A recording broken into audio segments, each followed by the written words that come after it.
menegur guru-guru di Masjid Madinah. Di sudut Masjid Madinah itu ada tempat belajar membaca dan menulis, namanya Al-Kuttab. Lalu Rasulullah menghampirinya, lalu memanggil beberapa asatis. Ya asatis, wahai guru-guru, lima la tu'allimuhal hiyaka kama tu'allimuhal kitabah. Kenapa kalian hanya mengajarkan membaca, menulis, menghafal, tapi tidak mengajarkan keterampilan menjahit atau bertenun? Al-hiyakah itu artinya keterampilan bertenun. Kaum muslimin sidang Jumat yang berbahagia, masih relevan sampai hari ini kritik Rasulullah terhadap dunia pendidikan yang banyak melahirkan pengangguran pada hari ini. Apa yang masih relevannya teguran Rasulullah itu? Lima la tu'allimuhal hiyaka. Kenapa dia tidak diberikan keterampilan? Hanya membaca, menulis, menghafal. Membaca, menulis, menghafal. Lalu mereka turun ke tengah masyarakat, tak punya keterampilan lain untuk bisa kehidupan mereka. Nah, kalau begitu Rasulullah mengharapkan terhadap dunia pendidikan, berikanlah keterampilan menghafal, menulis, membaca, iman yang kuat.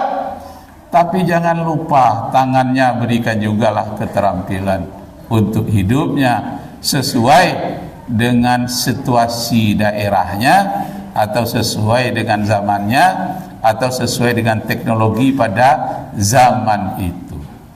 Jadi kaum muslimin yang berbahagia, kalau begitu pendidikan itu mempunyai dua sisi.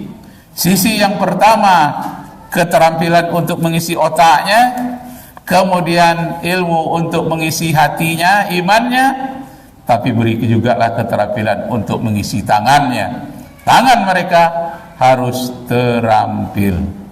Jadi kaum muslimin yang berbahagia, inilah kritik Rasulullah pada hari ini, bahwa banyak para sarjana dia mendapatkan ilmu, otaknya berisi, hatinya punya iman, tapi tak punya keterampilan.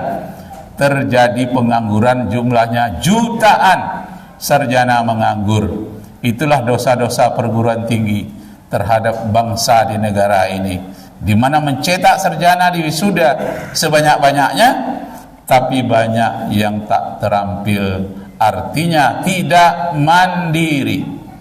Jadi kaum muslimin yang berbahagia, kalau kita maulah mencontoh Rasulullah sallallahu alaihi wasallam, seharusnya tidak ada satupun umat Islam yang menganggur. Misalnya seperti sahabat Rasulullah yang dibawa hijrah dari Mekah ke Madinah. Mereka tidak membawa apa-apa, tidak membawa kekayaannya, ditinggalkan. Tetapi ada sahabat yang ketika akan diberikan modal dia tidak mau, ketika diberikan berupa harta dia tidak mau. Tapi apa katanya? Tunjukkan saja kepadaku jalan ke pasar. Kenapa? Karena dia punya keterampilan dalam berdagang. Awalnya hanya membantu orang di dalam berdagang. Setelah itu dia bisa menyewa. Setelah itu bisa memiliki sendiri, dan lama-kelamaan beberapa buah dia miliki dan dia bisa mengatur pasar itu. Karena itu kaum muslimin yang berbahagia, lowongan kerja, keterampilan, dunia pendidikan harus menyiapkan untuk generasi muda. Kalau tidak, dunia pendidikan berdosa. Kaum muslimin yang berbahagia, memang banyak bangsa kita sarjana doktor dari luar negeri. Tapi coba tanyakan kepada orang luar negeri itu, apakah mereka senang kalau pendidikan di Indonesia maju? Tidak. Mereka merasa sebagai saingan. Mereka merasa tidak mau didahului.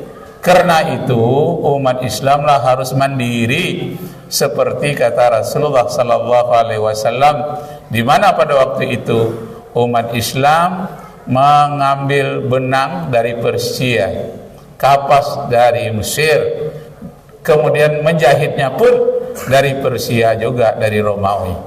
Tetapi setelah Rasulullah mengajarkan, lima la tu'allimuhal hiyaka kama tu'allimuhal kitabah, kuasai keterampilan membaca menulis, tetapi keterampilan menjahit bertenun dikuasai juga. Akhirnya Mekah, Madinah, di mana Rasulullah sallallahu alaihi wasallam dengan para sahabatnya menjalankan Islam, mereka terampil dalam berbagai hal, dalam bidang pertanian, peternakan, dan dalam bidang menjahit atau bertenun itu tadi.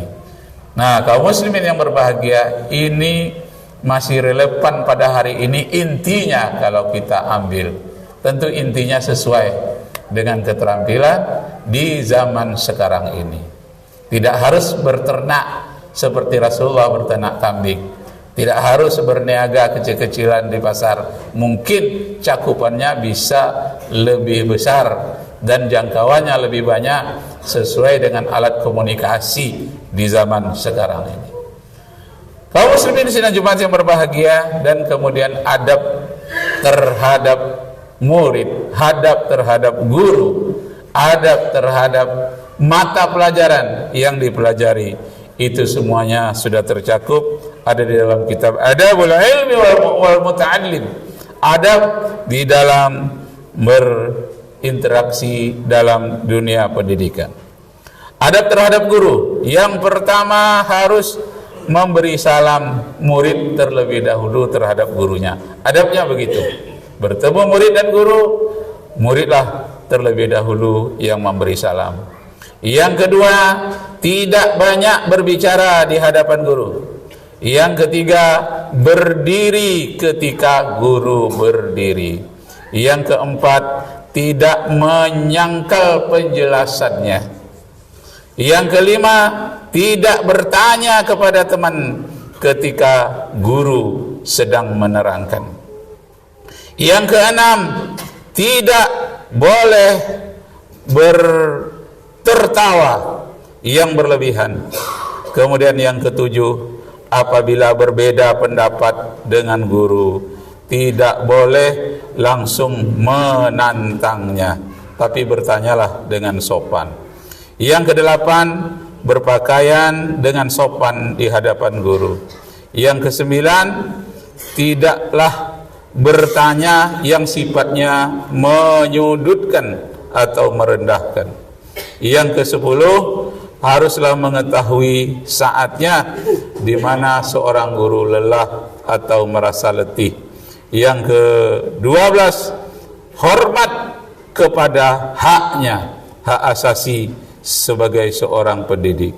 Yang ke-13, rendah hati terhadapnya.